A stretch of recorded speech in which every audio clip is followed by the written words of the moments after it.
এবার মোদির গদিতে চোখ পড়েছে তরুণ তুর্কিদের। ক্রমশ আন্দোলন জালের মতো ছড়িয়ে পড়ছে পুরো ভারতবর্ষে। এই আন্দোলন আদৌ কি সামলাতে পারবেন মোদি, নাকি ধসে পড়বেন হাসিনা ও নেপালের অলির মতো? চীনা ইন্ধনে এই আন্দোলন চলছে বলে অভিযোগ রয়েছে। ভারতের অভ্যন্তরীণ শান্তি নষ্ট করার পায়তারা চলছে দেশ জুড়ে।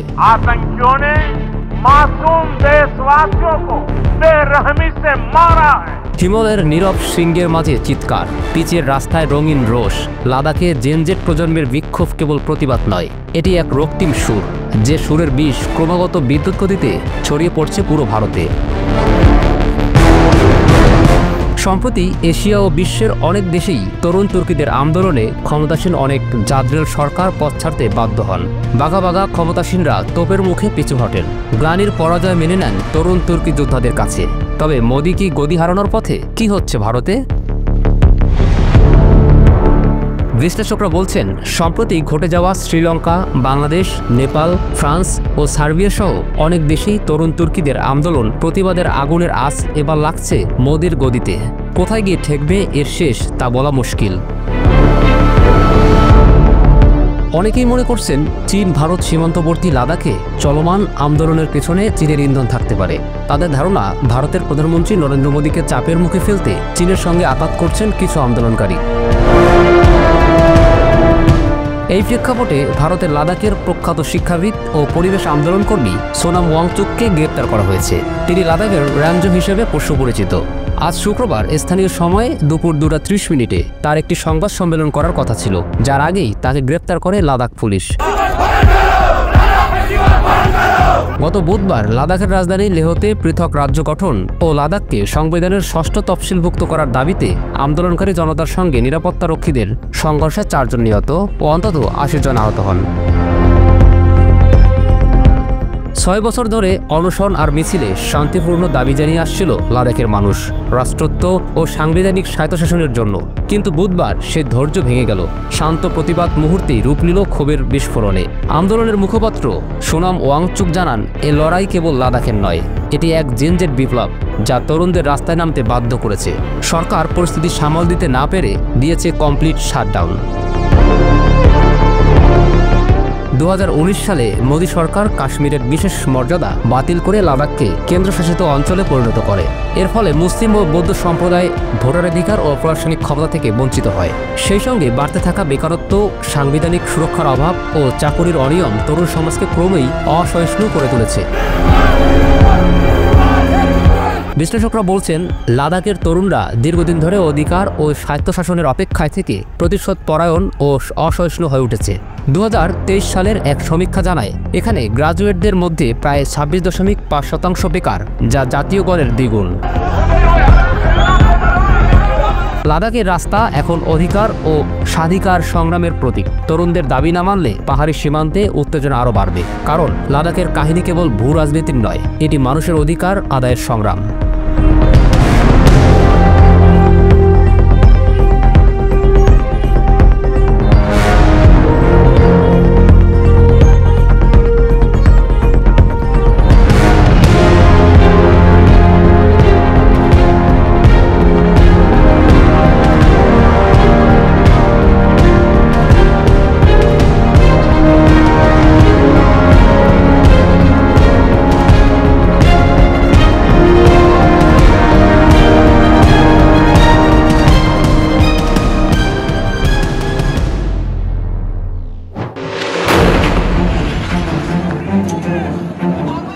মিত্রদের চাপেই কি ফিলিস্তিনকে রাষ্ট্রের স্বীকৃতি দিতে বাধ্য হচ্ছে যুক্তরাষ্ট্র, বা আদৌ কি রাষ্ট্রের স্বীকৃতি দিবে ট্রাম্প প্রশাসন? এমন প্রশ্ন এখন ঘুরপাক খাচ্ছে সবার মনে। গাজা যুদ্ধ ও ইসরায়েলি হামলায় বিশ্বব্যাপী ক্ষোভ তীব্র হচ্ছে। এরই মাঝে ওয়াশিংটনের ঘনিষ্ঠ মিত্ররা একের পর এক ফিলিস্তিনকে রাষ্ট্র হিসেবে স্বীকৃতি দিয়ে চলেছে। মিত্রদের অবস্থান ঘিরে ওয়াশিংটনের বাড়ছে স্নায়ুচাপ। গাজা যুদ্ধ নিয়ে বিশ্বজুড়ে ক্ষোভের মধ্যেই যুক্তরাষ্ট্রের ঘনিষ্ঠ মিত্ররা হাঁটল ভিন্ন পথে। জাতিসংঘের সাধারণ পরিষদের অধিবেশনে যুক্তরাজ্য, ফ্রান্স, কানাডা, অস্ট্রেলিয়া সহ একাধিক মিত্রদেশ একযোগে ফিলিস্তিনকে রাষ্ট্র হিসেবে স্বীকৃতি দিয়েছে। বিশ্লেষকদের মতে এই ঘোষণার মধ্য দিয়ে প্রেসিডেন্ট ডোনাল্ড ট্রাম্পের মধ্যপ্রাচ্য নীতি গভীর চাপে পড়েছে। দ্বিতীয়বার ক্ষমতায় এসে ট্রাম্পের প্রতিশ্রুতি ছিল দ্রুত ইসরায়েল হামাস সংঘাত থামানোর উদ্যোগ নেবেন তিনি। তবে প্রায় 2 বছর পার হলেও গাজায় যুদ্ধ থামেনি।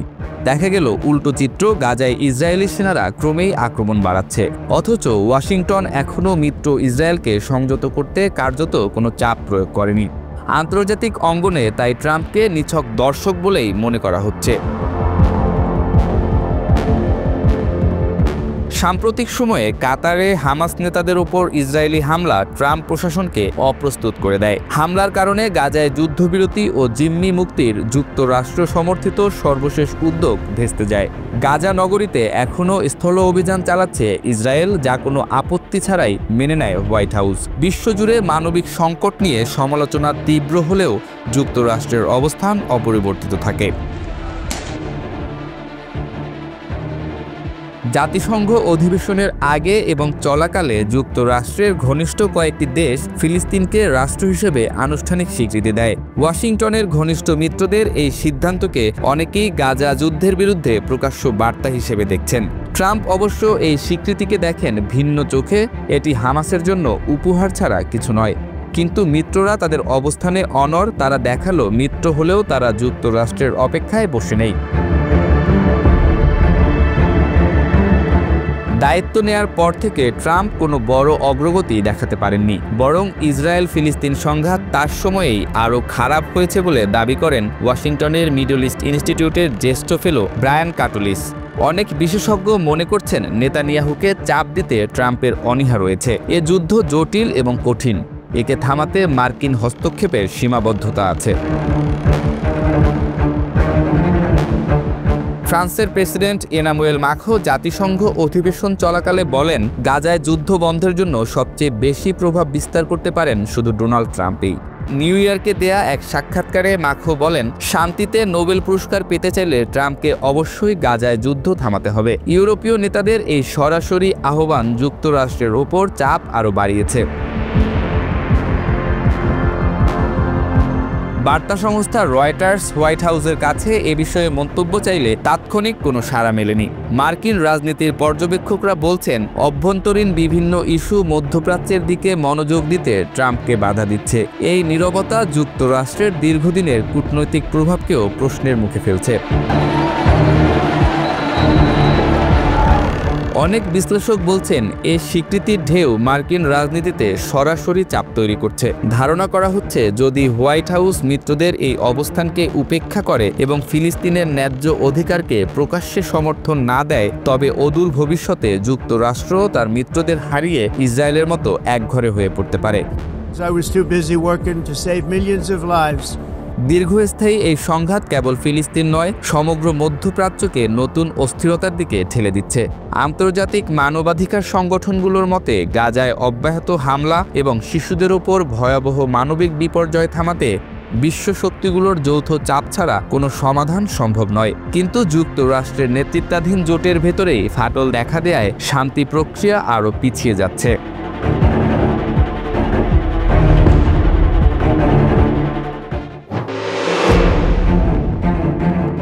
ফ্রান্স গাজাকে রাষ্ট্র হিসেবে স্বীকৃতি দেওয়ায় ভয় বেড়েছে নেতানিয়াহুর। জাতিসংঘের অধিবেশনে যোগ দিতে ফ্রান্সের আকাশসীমায় ঢোকেনি নেতানিয়াহুর বিমান। গ্রেপ্তারের ভয়ে ফ্রান্সের আকাশসীমা এড়িয়ে গেলেন নেতানিয়াহু বলে ধারণা করা হচ্ছে। আইসিসি গ্রেপ্তার পরোয়ানা জারির পর প্রথম দীর্ঘ বিমান সফরে নেতানিয়াহু যুক্তরাষ্ট্র গেলেন। ফ্রান্সের আকাশ এড়িয়ে ইতালির মধ্য দিয়ে নতুন রুটে উড়োজাহাজটি পৌঁছেছে যুক্তরাষ্ট্রে। বিশেষজ্ঞরা বলছেন, এটি কেবল নিরাপত্তা ব্যবস্থা নয়, আন্তর্জাতিক আইন ও কূটনীতির জটিলতার প্রতিফলন। জনমনে এখন বড় প্রশ্ন, কিভাবে গ্রেপ্তারের ঝুঁকি এড়াবেন নেতানিয়াহু? 2023 সালের অক্টোবরে গাজা অভিযানকে কেন্দ্র করে ইসরায়েলের বিরুদ্ধে যুদ্ধাপরাধ ও 2023 সালে গাজায় ইসরায়েলি অভিযানকে কেন্দ্র করে যুদ্ধাপরাধ ও মানবতা বিরোধী অপরাধের অভিযোগ ওঠে। এরই প্রেক্ষিতে 2024 সালের নভেম্বরে আইসিসি নেতানিয়াহু ও তৎকালীন প্রতিরক্ষামন্ত্রী ইয়োভ গ্যালান্টের বিরুদ্ধে গ্রেপ্তারি পরোয়ানা জারি করে। আন্তর্জাতিক আইনে সদস্য রাষ্ট্রগুলো এ ধরনের পরোয়ানা কার্যকর করতে বাধ্য।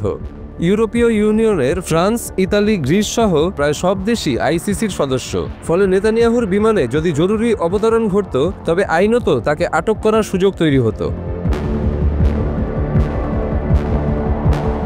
আগে একাধিকবার নেতানিয়াহু ইউরোপের আকাশসীমা ব্যবহার করেছেন। 2025 সালের শুরুতে যুক্তরাষ্ট্র সফরের সময়ও তিনি ফ্রান্স, ইতালি ও গ্রিসের আকাশসীমায় উড়েছিলেন।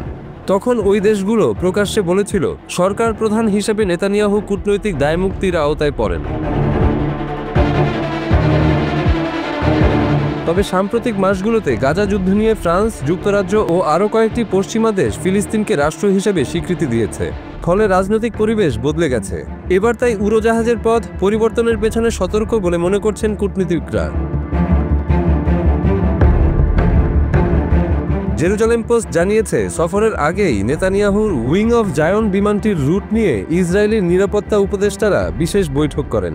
তাদের আশঙ্কা ছিল ইউরোপের কোনো দেশ হঠাৎ আকাশসীমা ব্যবহারের অনুমতি বাতিল করতে পারে, এমনকি জরুরি অবতরণের প্রয়োজন পড়লে গ্রেপ্তারের ঝুঁকিও থেকে যায়। এ কারণে গ্রিস ও ইতালির মধ্য দিয়ে বিকল্প দীর্ঘ পথ বেছে নেওয়া হয়। পর্যবেক্ষকদের মতে এটি শুধু নিরাপত্তা নয়, এক ধরনের কূটনৈতিক বার্তাও। আইসিসির রোম সংবিধি অনুযায়ী যে কোনো সদস্য দেশ চাইলে আকাশপথে চলা উড়োজাহাজকে অবতরণে বাধ্য করতে পারে, যদি তাতে গ্রেফতারি পরোয়ানাভুক্ত ব্যক্তি থাকে। আগেরবার ফ্রান্স নেতানিয়াহুর বিমানকে আকাশসীমা ব্যবহারের অনুমতি দিলেও এবার তারা নীরব ছিল। 1963 সালের টোকিও সনদ এ ধরনের বিমান চলাচলে সাধারণত হস্তক্ষেপ নিষিদ্ধ করে, তবে রোম সংবিধি চুক্তিতে একই ধরনের চলাচলের হস্তক্ষেপের সুযোগ থাকে। সহজ কথায় ফ্রান্স সহ যে কোনো সদস্য দেশ উড়োজাহাজ নামিয়ে আইসিসির গ্রেফতারি পরোয়ানা বাস্তবায়ন করতে পারত। এই আইনি অনিশ্চয়তাকেই ফ্রান্সের আকাশপথ এড়ানোর প্রধান কারণ হিসেবে দেখা হচ্ছে। গাজা অভিযানে গণহত্যা, যুদ্ধাপরাধ সহ একাধিক অভিযোগে ইসরায়েল আন্তর্জাতিকভাবে চাপে রয়েছে। বিশ্বজুড়ে মানবাধিকার সংগঠনগুলো আইসিসির পরোয়ানা বাস্তবায়নের দাবি জানাচ্ছে। ইউরোপের অভ্যন্তরেও নেতানিয়াহুর বিরুদ্ধে গ্রেপ্তারি পদক্ষেপের পক্ষে জনমত বাড়ছে। বিশ্লেষকরা বলছেন এই প্রেক্ষাপটে ফ্রান্স বা স্পেনের আকাশসীমা ব্যবহার নেতানিয়াহুর জন্য অপ্রত্যাশিত ঝুঁকি তৈরি করত। নেতানিয়াহুর সফর ইসরায়েলের জন্য কূটনৈতিক এবং নিরাপত্তাগতভাবে গুরুত্বপূর্ণ। জাতিসংঘে তিনি গাজা যুদ্ধ নিয়ে কঠিন প্রশ্নের মুখোমুখি হবেন। ফ্লাইটের বিকল্প রুটি ইঙ্গিত দেয় গাজার প্রভাব শুধু মাটিতে নয়, আকাশেও নেতানিয়াহুর উপর চাপ সৃষ্টি করছে। এ ধারায় বিশ্ব থেকে পালিয়ে বেড়াতে হবে বলে মনে করছেন বিশ্লেষকরা।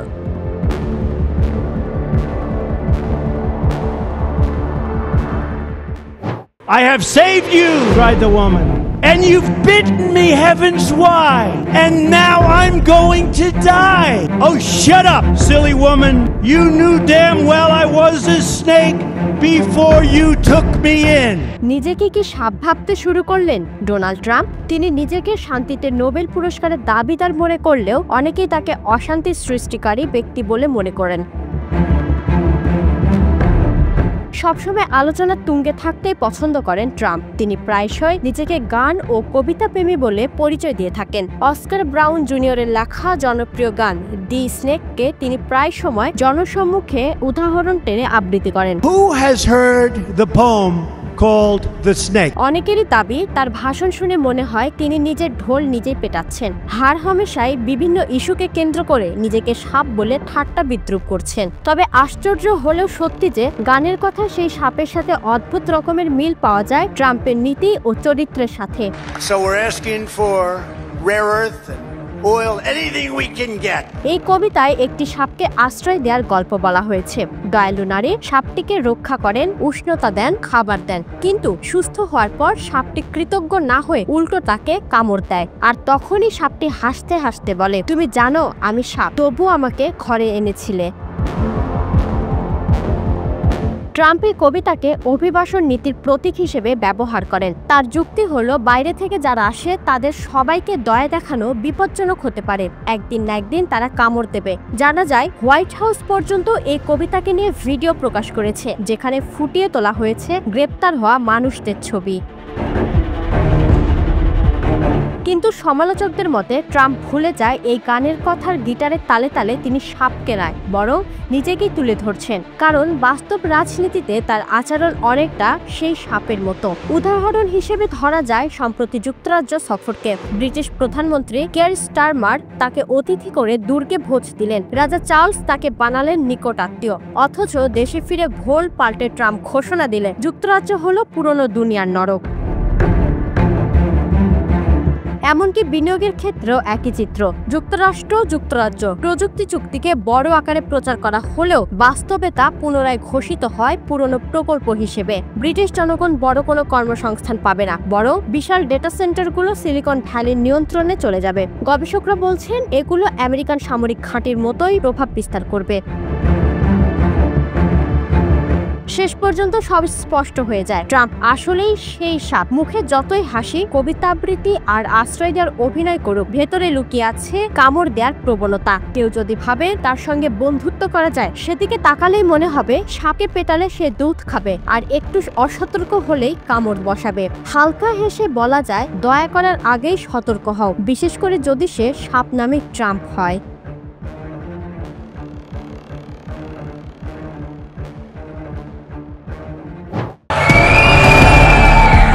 Please order in the hall. Please order in the hall. And please be seated. এবারে জাতিসংঘ অধিবেশনে যেভাবে অধিকাংশ দেশ নেতানিয়াহুর বক্তব্য বয়কট করলো, তেমন করে মাইক্রোসফটও ইসরায়েলকে কিছু সেবা দেওয়া বন্ধ করে দিল। গুরুতর অভিযোগের প্রেক্ষিতে তারা এমন সিদ্ধান্ত নিয়েছে বলে জানা যায়।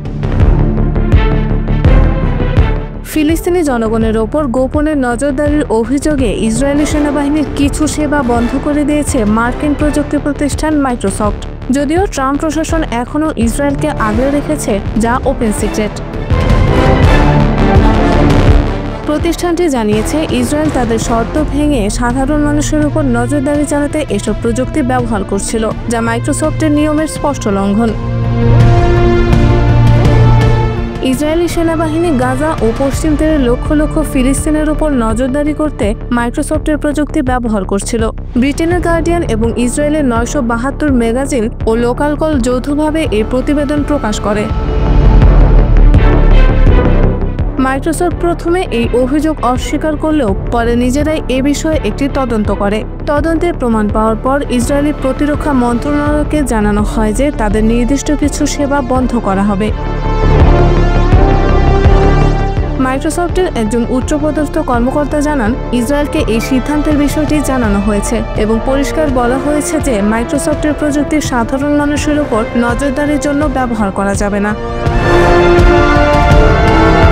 2021 সালে ইসরায়েলি সেনাবাহিনীর একটি গোপন সংস্থার প্রধানের সঙ্গে মাইক্রোসফটের প্রধান নির্বাহীর বৈঠক হয়। এরপর থেকে ইসরায়েল ব্যাপক মাত্রায় ফিলিস্তিনিদের ফোন কল, বার্তা ও কথোপকথন সংরক্ষণ শুরু করে। তদন্তে জানা গেছে, সেই তথ্য বিশ্লেষণ করে গাজায় হামলার লক্ষ্য নির্ধারণ করা হয়।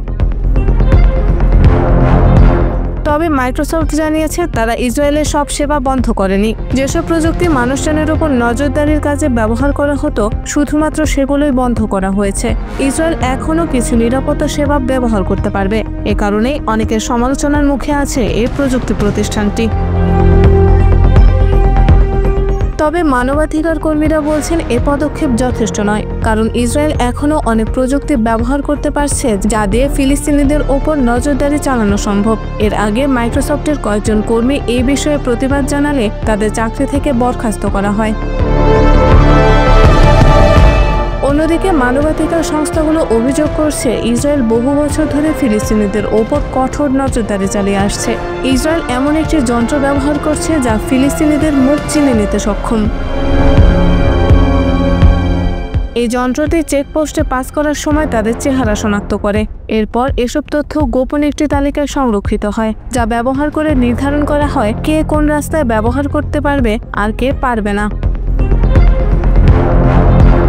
বিশ্বব্যাপী মানবাধিকার সংগঠনগুলো বলছে এই নজরদারি শুধু অন্যায় নয়, এটি ফিলিস্তিনিদের ওপর একটি দমনমূলক নীতির অংশ, যা তাদের স্বাভাবিক জীবনযাপন অসম্ভব করে তুলছে। গোপন নজরদারির কাজে ব্যবহৃত হওয়ায় মাইক্রোসফট ইসরায়েলি সেনাবাহিনীর কিছু প্রযুক্তি সেবা বন্ধ করে দেওয়ার সিদ্ধান্ত নিলেও এই পদক্ষেপ আংশিক হওয়ায় তা এখনও নানা সমালোচনার মুখে রয়েছে। এই ধরনের পদক্ষেপ আরও বেশি ব্যাপক ও কার্যকর হওয়া উচিত। প্রযুক্তি যেন নির্দিষ্ট কোনো ব্যক্তি বা সাধারণ মানুষের উপর অবৈধ নজরদারিতে ব্যবহার না হয় সেটাই নিশ্চিত করতে হবে।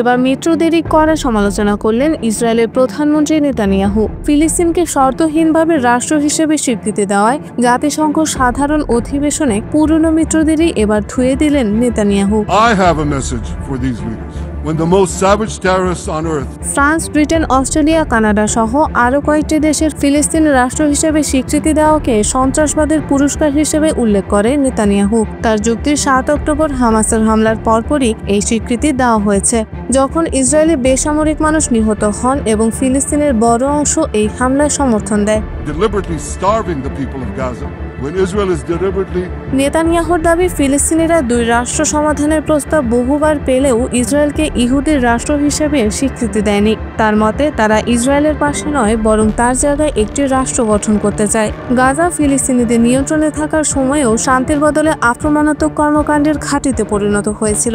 those who peddled the blood libels of genocide and starvation against Israel.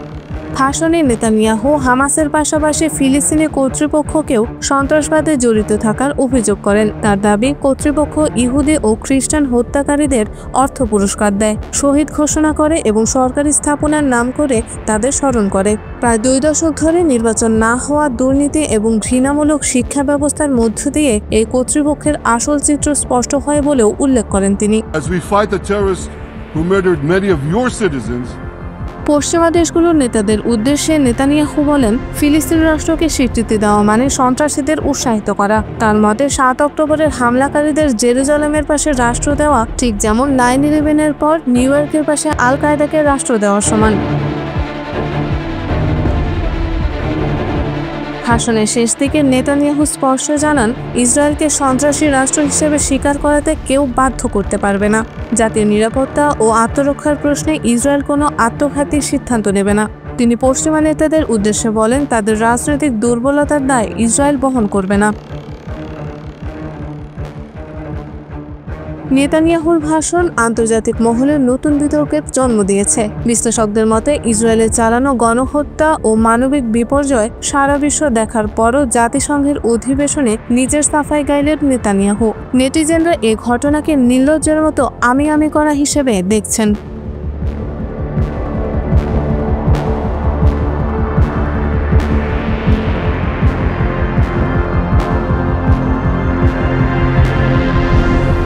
will live side by side in peace with the Palestinian state. শিশুরা না খেয়ে অকাল মৃত্যুবরণ করছে, বেসামরিক জনগোষ্ঠীকে নির্বিচারে হত্যা করছে।